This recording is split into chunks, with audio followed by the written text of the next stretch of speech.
fend for themselves. That 3-year-old is 100% dependent upon you. And what did you do? You drove in a vehicle. Right out the gate, judge isn't holding back. Notice how she anchors everything around the child. That's the emotional pressure point. The court's about to balance punishment with parental responsibility. By signing that, you're waiving your right to appeal. The only items that can be appealed are written pretrial motions that have been filed, heard, and ruled upon by the court. Did you understand? Yes, ma'am. Deferred adjudication. Quick breakdown. It's basically probation without a conviction. Unless you mess up. It's mercy, but with a timer ticking above your head. Counsel, are there any such motions? No, ma'am. Outside the agreement, the state is requesting that your deferred adjudication be for a term of 3 years. There be a TAP evaluation, 100 hours of community service restitution, no contact with Xiomara Perales. Xiomara Perales, life skills course, parenting classes, and prohibited possession of firearms. Did you understand those are recommendations from the state? Yes, and ma'am. the court does not have to follow those recommendations? Yes, ma'am. Then to the offenses charged, how do you plead? No contest. State, any evidence? Favor for state one and attachments. Thank you. State, you may be excused. Did you review the waiver and stipulations with your attorney? Did you understand it and sign it in all the appropriate places? Yes, ma'am. Again, did you understand you have a right to jury trial, a right for you or your attorney to cross-examine and confront any witnesses the state would call in the right to remain silent? Yes, ma'am. Did you understand that today the state will be presenting evidence in the form of witnesses' statements and police reports, but most importantly, there'll be no live testimony? Did you understand? Yes, ma'am. The court will find that defendant has knowingly and voluntarily waived and consented to stipulation of testimony and stipulations. Court will accept into evidence States Exhibits 1 and attachments and review the same. After reviewing States Exhibits 1 and attachments, the court will find there is sufficient evidence to find you guilty. The court will defer finding of guilt. Smart move by defense, leaning on the fact she's a single mom and already took parenting classes. It's an emotional appeal for leniency, but judges hear this play every day. The question is, will it work here? As you've applied for deferred adjudication, are you proceeding with sentencing? Yes, ma'am. Anything you wish to say on behalf of your client? Just a couple of things, obviously, that the court follow the agreement. I don't believe Ms. Lumpkins has any history prior to this. She does have a minor dependent, Judge. I know that there's a fine, and I should have mentioned this earlier. She's not employed. She does care for the 3-year-old dependent. You could perhaps help her with her fine. And she took a parenting class already while in custody. Just wanted to make you aware of that. All right. So you have a 3-year-old dependent? Yes, ma'am. But I signed over my temporary rights to my mother as well as my husband. Okay. And I'm assuming Child Protective Services is involved? They were involved, but they closed the case as soon as I signed over the rest of my mother. All right. So I'm telling you all, what's the child's name? Roman Lumpkins, RHOMEN LUMPKINS. And his middle name is Connor, CONNER. So it's Roman Connor Lumpkins? Yes, ma'am. All right. So it appears to the court that the only reason why Child Protective Services is not in her life is because she signed over rights to her mom. Yes. So I'm not going to do this thing where you signed over your rights to your mom and then you go back and say, let me take my child back. Oh, well, I'm going to make sure that doesn't happen with conditions.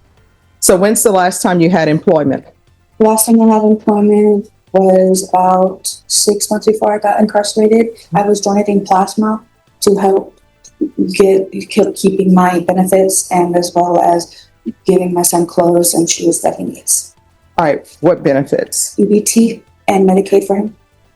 All right. So then you didn't have employment. What was your employment? I let them know that I was just donating plasma and I would get $60 to $75. Okay. Technically that's not employment. So when's the last time? 6 months before I got incarcerated. Doing what? I was working at Babes Old Fashions restaurant. Okay. I always see that restaurant. I've never gone in and tried it because usually I'm passing by. Kids eat free. Yes, they do. Oh, so you've been. Okay. Yes. Well, let me bring out my pigtails. Going school. I only went to 10th grade. All right. Why? I was never really involved with school. Here's a tough pivot. The judge is establishing financial instability, one of the biggest red flags in custody and probation cases. No job, no trust, no custody. Watch how that theme unfolds. I was always just running around being a little hoodlum. Instead of doing education, I was just running amok. So what are your plans? Because you have a child. My plan is to get a GED and show him that his mom can. For years, that's a serious probation stretch. But see how the judge structures it. She gives a path out, GED, classes, service. It's tough love, but there's a road to redemption if she walks it straight. Turn around her mistakes and better herself. All right, so you're going to have to reside somewhere other than your mom's. I don't have anywhere else. Well, here's the thing. I'm not, at this point in time, I can't trust you with your child at this point in time. I mean, it's a no-go for the court. This is what the court is going to do. There's $1,000 fine. That will be probated. Court will sentence you to 4 years deferred adjudication. There's to be 100 hours of community service restitution. Ms. Abrams, the parenting classes at the jail is not going to count towards her parenting classes. Once parenting classes are completed, 50 hours will be deemed satisfied. The other 50 hours will be deemed satisfied if she obtains her GED. If for some reason you're unable to obtain your GED, then you're going to have to do those 50 hours.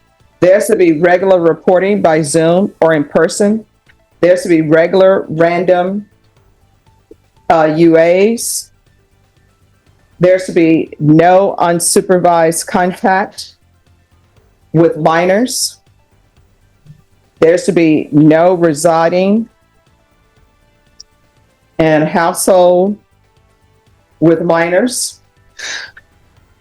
There's to be no contact with Xiomara Perales,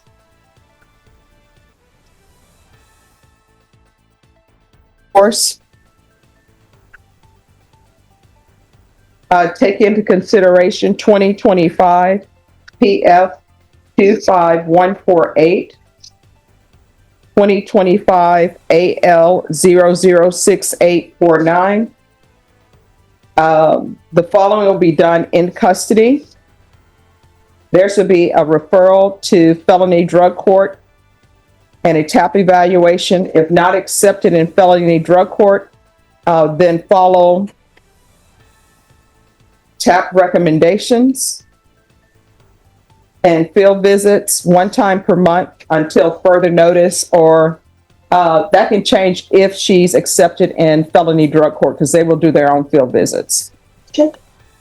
I'm sorry, what? How many months for field visits? Until further notice. All right, Ms. Abrams, is there anything else? Thank you.